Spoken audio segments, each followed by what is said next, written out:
Welcome to the video. Have you ever wondered why you are in a sexless marriage? In this video, we're going to be talking about a key principle that causes many guys into sexless marriages. And again, there's several principles that will keep the fire going. Now, some of you have got the question of why is it that over a period of time, my relationship from a sexual standpoint keeps declining over time, and you've noticed this, that you decided to be boyfriend girlfriend, and all of a sudden there was just this tiny decline within sex, and then you moved in together, even more decline.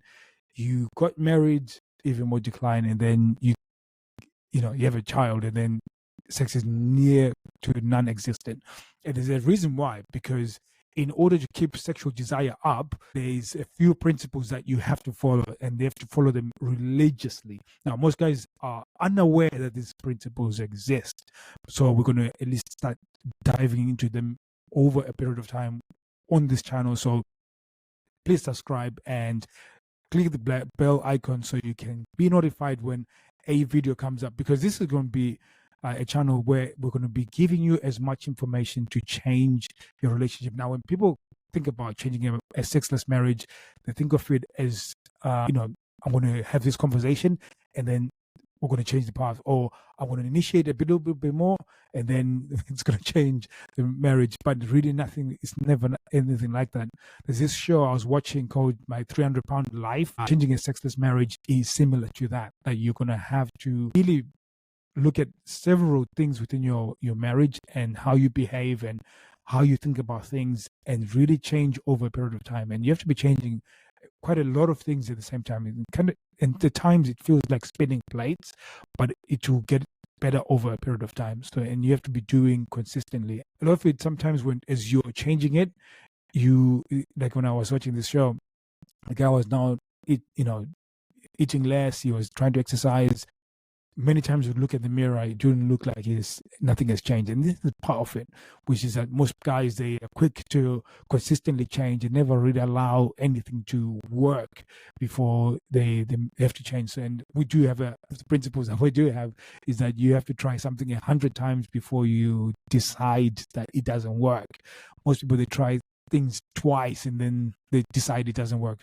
Now, that's not within the scope of this video. With this video, we're going to be reacting to this guy who talks about his relationship, and he does talk about what he might think the problem is, and what he has tried in the past and why it's not actually working. And he's come to the conclusion that maybe it's better that he considers cheating. And I'm going to see why he's come to this decision. It's not because he wants to hurt his partner specifically. I think he feels like the pushing of the sex is now causing harm to his relationship. So maybe if he stops pushing, he can then just go and have sex somewhere else, and then he can still have the marriage and have the access to the child and still play happy family without having to put pressure on his partner. And there's a bit of it where it looks noble, but it's quite a horrible situation. And you can see he starts off the post saying what to do. Is cheating an option? Now, it's never an option because it adds complexity to fixing your marriage. If your marriage right now is suffering because it's sexless, you can keep it on the sexless front by not cheating. When you cheat and you eventually get caught, because you will, because your behaviors will change, and the way she will notice the difference, and then she'll start, an alert will go in her brain, and eventually she'll catch you out. What would then happen is that it stops you from the tracks of fixing the sexless marriage. It then focuses on the betrayal that you've done. If you decide to stay together, and if she decides she wants to continue the relationship with you, the bit is that you get divorced, and then you have to deal with the breaking down of the family. Now, so there's those two options. And so if really cheating becomes this price to pay for being caught cheating is extremely massive. So no, don't cheat if you're watching this video. So we'll just go straight into this, and I'm only going to read a section of this post here. There's a bit more that he talks about, but I think the real problem is on the first part of the post, and he doesn't actually recognize that it's a problem. He actually thinks it's a strength, but it's actually the main reason why she doesn't want to have sex with him is really pretty much in the beginning of this post. And some of you guys, when you see it, you'll be like, oh God, I am actually doing this, and you need to change this pretty quickly, because it will keep you. This is one of the things that will keep you sexless for the rest of your life if you remain with this woman. Oh, it says, me and my wife, both 32, together for 14 years. Now, that didn't really read very well. But there's one interesting part about this couple here specifically, is that they've been together since their teens. So there's a certain dynamic that is quite interesting, because it'd be interesting to know if they've ever had any other partner when they were closer to being adults. Now, obviously they haven't, because they've been together for 14 years. But it would be interesting to know if they've managed to find tools to grow as a couple. Obviously not because they're in this situation, but whether they still, anyways, the part that I find quite fascinating is that why is it that they got married at 31 as opposed to getting married at 25 or 24? If they felt like this is the one or the relationship, why didn't they get married then? And why is it that they got married now and also got a child now? Like there's a few dynamics that are interesting here. And I would want to know whether it was family influenced, or it was a case of that she felt that all my friends are getting married, so therefore I want to get married. Or was it a reaction to that, look, relationship is stalled sexually, which I think might be most likely. Sexually, we're not there. Things are just a little bit convoluted. So let's get married and see if we can double down and put more commitment, then maybe that will reignite things, which is what most people do within a marriage. And this is one of the reasons why people decline, that whenever you commit more because you've stalled within the relationship, or the relationship is stalled, you then double down with commitment, it actually causes more issues with sex. And you'll see this. This is why I said that, most people, they move in together because they've, in fact, usually they define the relationship, and then again, when the definition of the relationship is in response to you guys stalling, all of a sudden it's a negative. It's not a positive, but it's something that we're trying to, okay, if we commit, then that means that we'll be more 100%. But what it does is just, causes this sort of horrible dynamic over a period of time. So you move in together again, and all of this, if there are responses to the relationship stalling, then yeah, or you've had this really big argument, and in order to freshen things, then you redefine the relationship, but never deal with actual problem. So there's a bit of it, which is why I'm asking these questions. Very important to be able to answer that question, because when you do, it then also fixes another principle, which is very important to understand. So in this case here, it says they got married last year. Now they have a 4-month-old kiddo. Now, this is the bit which is the problem here. She says she's very supportive. She can listen, makes me talk about my or our problems. Now, there's this bit where we talk about dealing with problems, and like any relationship, any issues within a relationship is good. It shows healthy relationship. Now, most people will have problems, but how you deal with those problems becomes very important. In this case here, it's good that he's got a distinction that he has his own problems, and then the relationship has problems. The relationship problems will happen to everybody consistently. Like I said, it becomes important how you deal with them. For example, there's a bit where we distinguish our problems, where we've got logistics, which is things that are outside of the household, and then the internal stuff inside of the household, which are specifically between me and my wife, that isn't the kids, for example. There's certain things like that where we've got decision making that is going to affect our relationship negatively. It's that conversations that we can have. And again, I have to feel able to say those things without to listen to what I have to say, her not to be dismissive, but her to be able to grow from that. Vice versa, me, that she be able to say what she needs to say, me listen to her, and then for us to be able to grow. Now, this is an important thing for a relationship to have within a relationship dynamic. And then there's bits where within logistics side of things, example, my wife is a teacher, so the laws around schooling and how they can benefit my daughter, for example, she's more versed in that. So whenever we make decision making around my daughter and school, she's generally going to make the decisions, and I'll be supportive around that.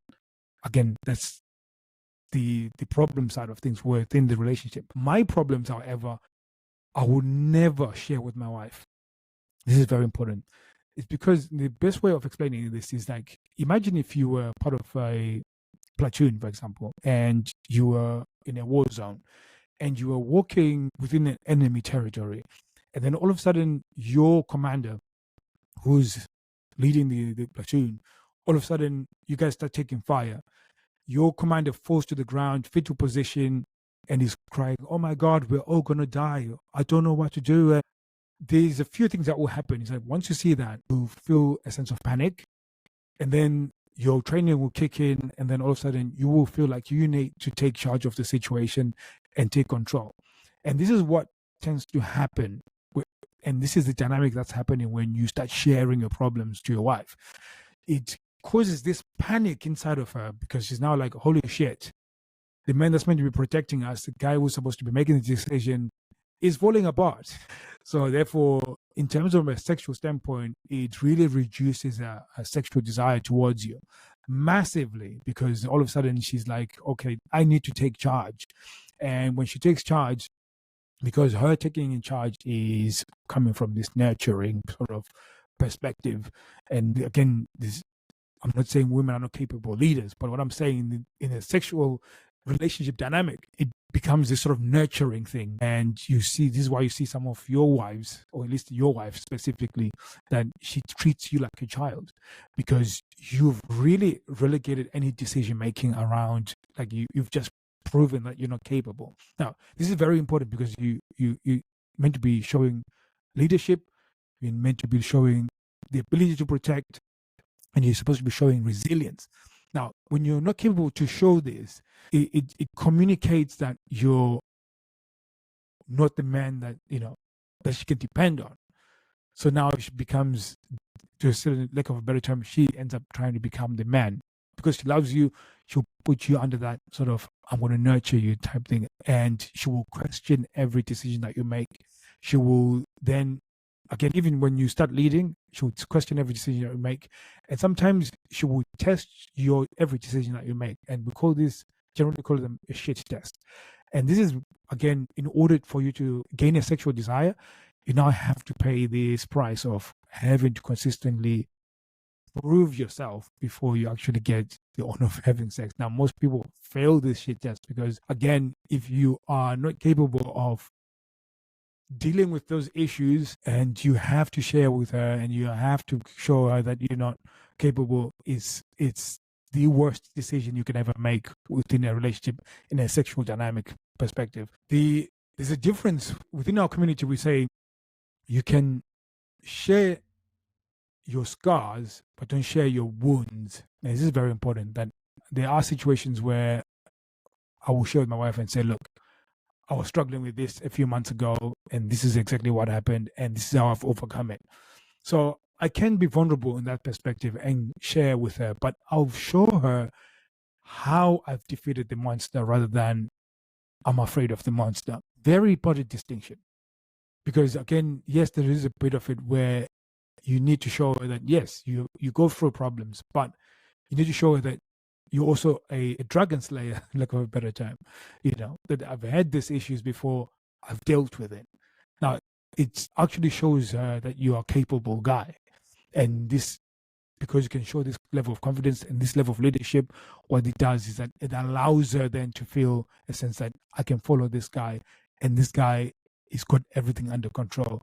This allows her to feel less anxiety, which opens the door for sexual desire. Very important. And this is why you can see that she's gone on to not be interested in sex, because she's having to navigate. But now that there's a child in play, she's now having to, in her subconscious, I'm looking after two kids, basically. So this is why it's very important. It's a very important principle that you have to share your victories, not the battles that you're going through. Very important. Only share your victories, not your battles. Now, I go through some horrible things, you know, whatever challenges I'm facing, I have very good friends that I share with. And what's really good about sharing with my friends is that there are times where they're empathetic and like, oh shit, I've been through that as well. I've gone through this, and this is what I've done in order to deal with it. And then there are other times when I'm being sharing, and I'm going through this process of sharing, and if he's there in front of me, he's probably going to slap me and say, "Come on, dude, you're being a little bitch. Get the fuck up and get on with it." And sometimes that's exactly what I need in order to move forward. So again, this is very important, and this is why we have a community called Thriving Tribesmen. So when you do go through those experiences, you're not going through it by yourself. You've got people that can guide you, and there's some people that will sharpen you as well, which is very important. And again, if you are within that environment, it helps you having to deal with these situations not by yourself, but at least deal with it with people that are empathetic and actually understand what you're going through as a male. Now, when you now turn to your partner and your wife, it becomes so much easier to then continue demonstrating your leadership, your resilience, and your ability to be strategic when your approach, and which becomes those signals that are very important for her to be really important to actually implement this and really learn more about this stuff. We've got a course that we'll be sharing with you guys. It's a free course. It's called the Attraction Code. It actually walks you through on how to actually start regaining respect, how to regain her sexual desire back within that relationship, because you've had many years of sexual decline, and there's certain tools that you're going to need in order to start really changing things back so you can get things up and running again. Click the link below and you'll be sent to a school community. It's going to be free to join, and then you can get access to this free course where you can actually start implementing some of these principles that we call signals as well, so you can start changing the sexless marriage that you have within your relationship. So thank you very much. Be seeing you soon. Take care.